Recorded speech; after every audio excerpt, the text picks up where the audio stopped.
fans, it's Michelle Joy Phelps with Behind the Gloves in association with our betting partners, BUSR. And I'm joined now with the one and only Ben Davison. Yeah. Ben, this is going to be a little different as we have two mics and not one. So there might be a time where I might go by accident. Okay. I'm still training thyself. Yeah, we can work. You have to hold, see?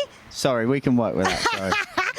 Because you're going to be used to me holding it. So That's right. we got to remember to keep it up and speak clearly. I'm just kidding. Obviously, we're here in Las Vegas. The last time we caught up was in London just before you guys left. At the time, we didn't really quite know where the fight was going to end up, what was going on. Everything was sort of in, I wouldn't say in limbo, but just sort of. To a degree, yeah. Yeah, I guess to a degree. But how does it feel now to sort of be, you've been here now for, what, 3 weeks? Yeah, 3 coming up 4 weeks. Mm-hmm. You're liking that mic, aren't you? I'm a pro, ain't I? I'm a pro. Yeah, do you know what? That feels like, you just saying that there just reminded me. It feels like a long time ago, you know? Mm-hmm. So settled in. Thankfully, it wasn't too much of an issue. We managed to get straight into America and carry on with the original fight date. Mm-hmm. And everything's run smoothly, you know? I can't say otherwise. It's been smooth, thorough, happy training camp. Mm-hmm. How's Josh? Good. Very happy with where he's at. He knows what he needs to do, which is always a bonus. He's prepared, he's drilled, he's conditioned, and he's tapering and peaking, which is, you know, everything that we're after. Mm-hmm. Have you guys had a chance yet to sort of run into Jose Ramirez out here? No, but we just done a media day at the Top Rank offices yesterday, and Jose was doing his as well. So Josh popped his face on the Zoom to said, "Oh, okay, hi mate, see you soon" type thing. But yeah, it was respectful, and I'm sure it'll be respectful through this week. They're both top quality operators, and that's why they're fighting for the undisputed.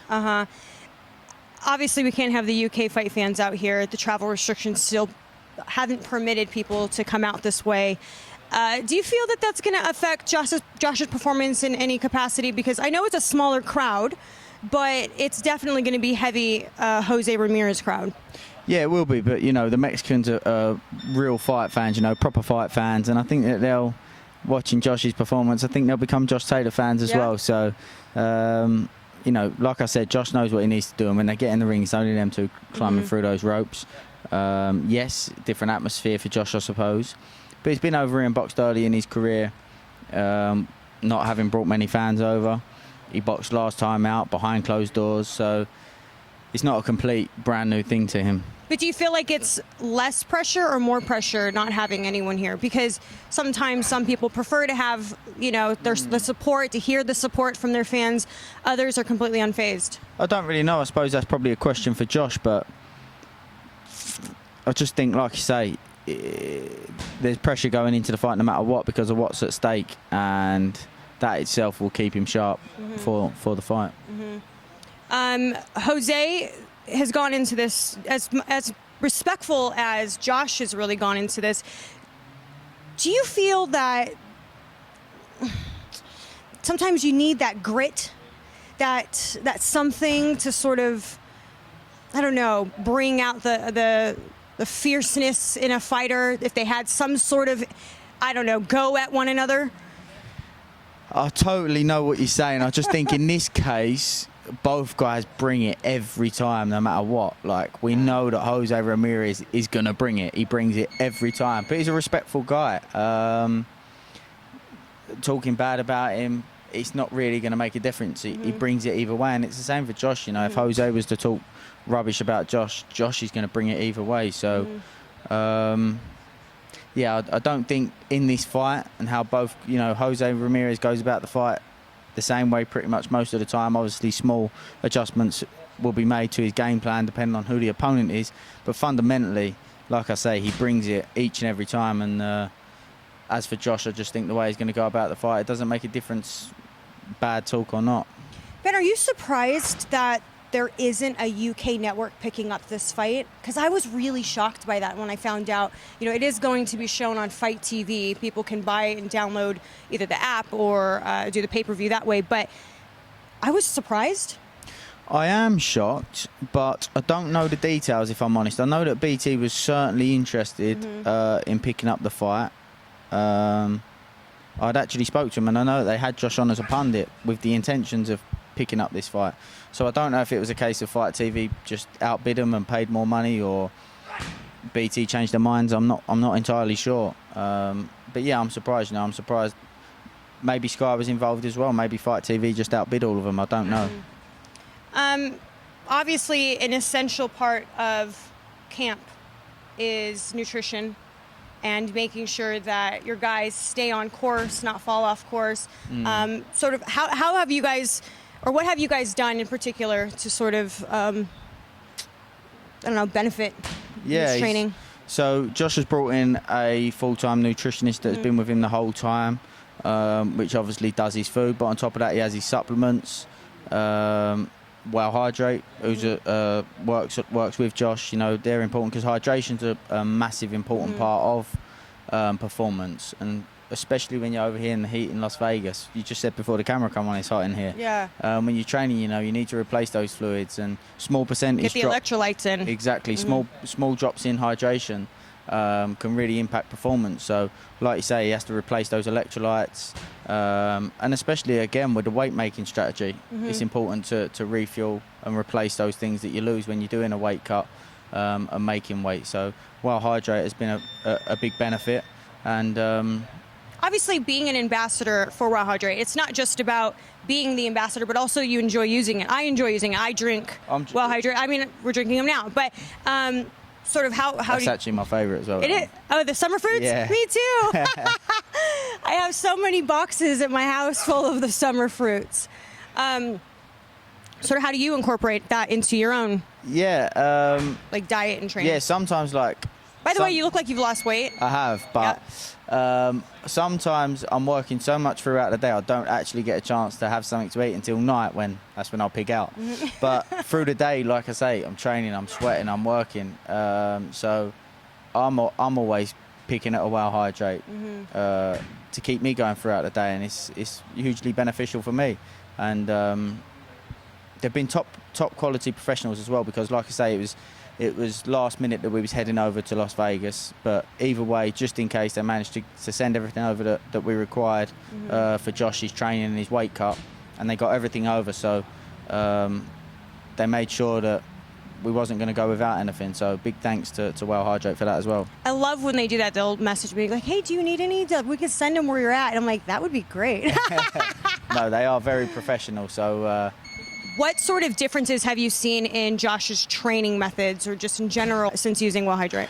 Yeah, like I say, I think before a big part of Josh's issue was his hydration. He wasn't drinking enough, wasn't replacing the electrolytes and fluids and things that he was losing during training.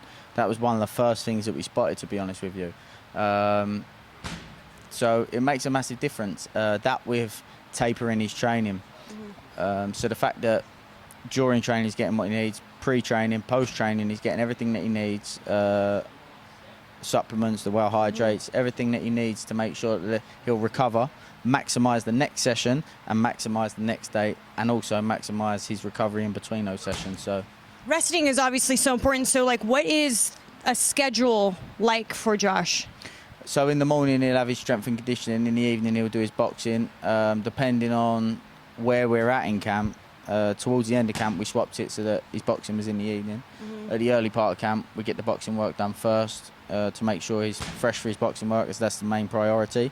And then as we approach the fight and fighting in the evening, we've rearranged that for his boxing training to be in the evening. In between that, thankfully enough, we've been granted access to the UFC Performance Institute, where, I've seen the photos. Yeah, where they've got fantastic recovery facility, and Josh has been maximising that. So yeah, it's been very beneficial, and I do believe that we've got the absolute maximum out of him, and I'm very happy with the training camp.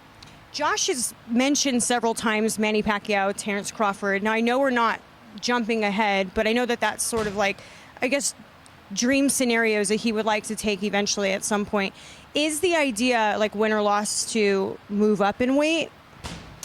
I don't really know at the moment. I suppose it depends what happens elsewhere in the other divisions. What Terrence Crawford decides to do. I know that earlier there was mention of Teofimo Lopez, and he said himself, Teofimo Lopez isn't undisputed in his eyes. He's got to fight Devin Haney, who's got the WBC, to confirm that. So, I just think that at the minute the focus is on Jose Ramirez, and depending on what happens elsewhere, I think the Terence Crawford thing looks like it's probably the easiest thing to do and to make and whatnot. But promotional reasons. Yeah, exactly. But whether that happens, Josh wins here. I think he's got 90 days to make a defence or make a decision. So it won't be long after the fight before we have to find that out. But the focus is 100% on Jose Ramirez. I'm really excited, honestly. I feel like a lot of people, unfortunately, and I'm not quite sure why, a lot of people really didn't have too much information on this card. There's been several people that I've spoken to, and they're like, I didn't even know that fight was happening, which was really unfortunate. But nonetheless, it's an exciting fight. It's an undisputed fight. I mean, how often do we get undisputed fights? Not very often, but I totally agree. And I don't know why that is, to be honest. It's a shame, but hopefully, both guys put on a performance where both guys' stock rises no matter what on Saturday. So speaking of undisputed, were you as shocked as everyone else when you found out that Deontay Wilder won arbitration? Was I as shocked? I suppose I was, when you take into consideration the fact that the Tyson Fury-Anthony Joshua fight sort of was half announced. But until then, no, I wasn't overly shocked, if I'm honest. It's just the fact that was sort of half announced. Then, all of a sudden, it was announced that Wilder had won the arbitration. Was a little bit strange, but I found it odd, the timing, because if you think about it, like Tyson had just come out and said, I got off the phone with the Prince of Saudi and, everything's good. And, he's apparently the only signature left at that point was Tyson's signature. So from my understanding, everyone else had signed off on it. So when he said he announced it, I think we all took that as, oh shit, it's done. It's officially done. This is it. So to get it like a few hours later, the arbitration case leaked and everything changed. Everything shifted. Yeah, I don't know. It's strange. And I read that Deontay Wilder's new trainer, Malik Scott, put out that they're not interested in step-aside money.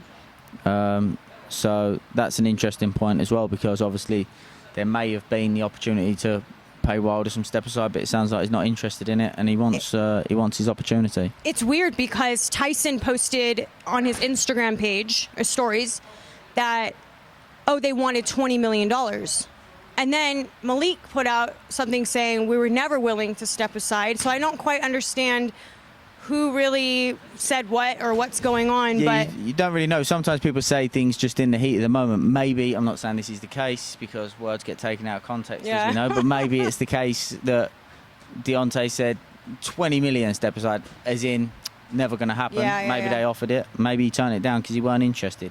I don't know, but from what Malik put out, it sounds like, he's not interested in money. Well, looks like we're getting Joshua versus Usyk and the trilogy between Tyson Fury and Deontay Wilder here in Vegas, actually. It's going to be July 24th at the Allegiant Stadium. I did hear that. Per Bob Arum. Exciting. Yeah. The first fight, right? At the Allegiant Stadium. It will be, yeah. It will be. I don't know if there's a way maybe something could be worked out, because for Deontay Wilder, I suppose from Deontay Wilder's point, I think he seems like he's more interested in Tyson Fury as opposed to, do you know what, if I let them fight and I fight the winner, sign to fight the winner, then I fight for the undisputed. It comes across as though he's not really interested in that and that he just wants to fight Tyson. So that's interesting. It's interesting that he's working with Malik as well. I don't know if he's still working with JD's as well. But it's interesting that he's working with Malik.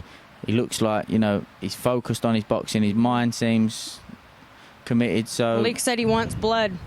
Yeah, I mean, people say things. This is boxing, so we shouldn't say things like that, in my opinion. But it seems like he's taking this seriously.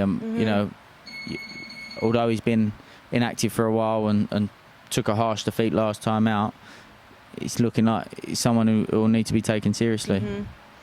Lastly, have you spoken with Billy Joe? Do you know how he's doing? Yeah, I've spoke to him. He's recovering. He's okay. I'm sure he'll, his eye will go down, rest and recover, see his family and whatnot, and I suppose he will end up doing something and letting know what his plans are. What do you make of him going back down to 160? What do you think of that idea? Yeah, I've always said his ideal weight is 160. I've always said that. That is the case in my opinion. That's his peak weight. However, he's more than good enough to compete at 168 for sure. I know that people are saying, he was behind on the cards against Canelo. Canelo himself would admit that Billy Joe is that was a competitive fight.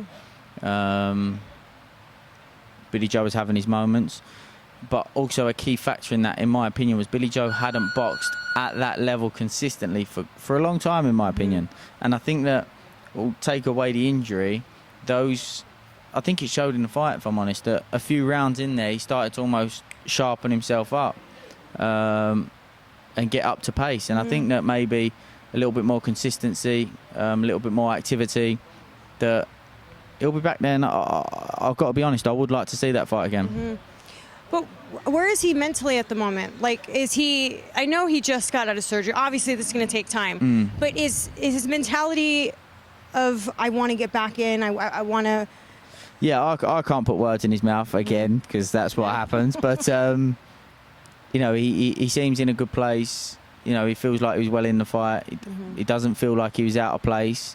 And, like I say, I can't make decisions for him, but I feel like he would like... It comes across as though he would like another opportunity.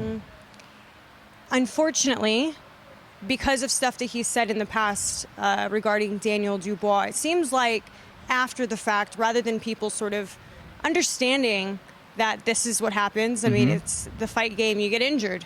The idea is to hopefully injure your opponent to the point where you stop him, right? That's the name of the game. So it didn't seem like people really sympathized with him because of stuff that he previously had said about Daniel Dubois, and they've been calling him, I guess, a hypocrite or a quitter. What do you make of them? He's doing an that? outspoken type guy, so no matter what, they're going to want to have something to say negative towards him, because when outspoken guys get beat, this is what happens. But I think that the thing with the Daniel Dubois situation was, I'm not condemning what was said by any means necessary, but I think because it was like a gradual swelling and a gradual sort of situation, it wasn't like an instant boom hold up. It was clear to see with Billy Joe's it was a broken orbital / cheekbone. I don't think when people had their first initial reactions after the Dubois fight that everybody quite understood the injury. Like I say, I'm not condemning anything, but I just think it's a bit of a different situation where with Billy Joe it's clear to see, hold up, his face is broken. So yeah. Well, hopefully we'll see him back. I don't even know how long injuries like that take. I don't know. I think it depends person to person. Like I say, we're not doctors, so we'll just have to wait and see. But I heard that surgery went well and he's resting and recovering. So. All right, good. Any final words? Anything else? No? Any final words from you? No. I mean, can't think of anything. Unless you want to talk about the mark exchange. No, I said what I had to say on that. Like I said, I've got Josh Taylor's fight week here to focus on. Haven't really got anything to say on that. So yeah. All right. Well, we're definitely melting over here. Jesus Christ. It's No wonder why you're losing weight. I mean, fucking hell, you're in here. I'm already like dripping sweat already. It's disgusting. We just saw Josh walked in as well. So, okay, Ben, well, thank you so much for your time. It's great to see you, per usual. And we'll catch up with you this week. Perfect. And may the best man win this weekend. Like it. All right, thank you. Bye, fight fans.